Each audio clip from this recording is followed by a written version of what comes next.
Mangai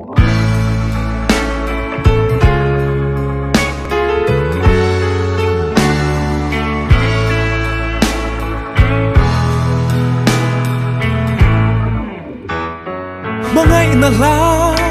moi ri ka sia ri moi ber mai chu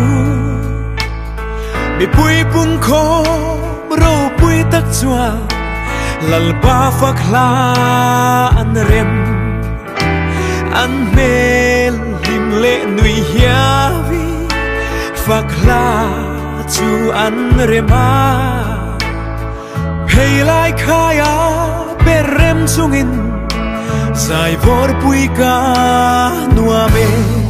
zain iswa lal berani lal zong te lal su angel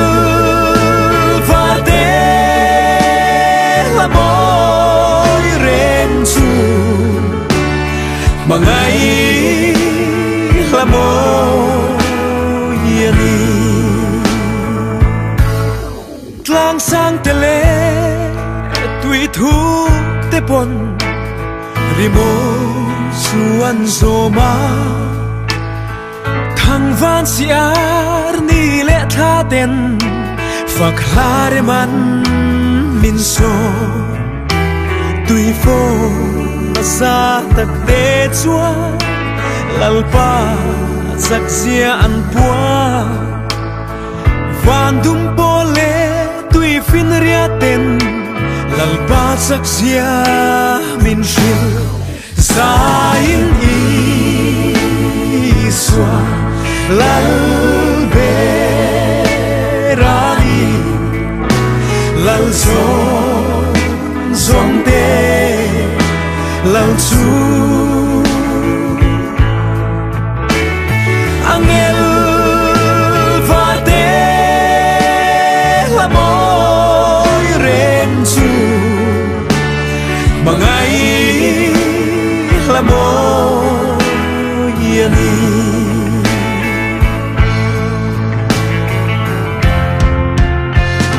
amangai ro pui khovelta abe hidon vela thisen chua ka cross athin bitin dam na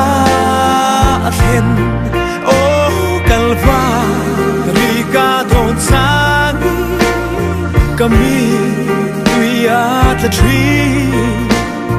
athole ta ti ka shiatin limin ka zai so kan zain iswa lal berani lal zong te lal chu angel va te la moi rem chu mangai la moi ni zain iswa lal berani lal zong te lal su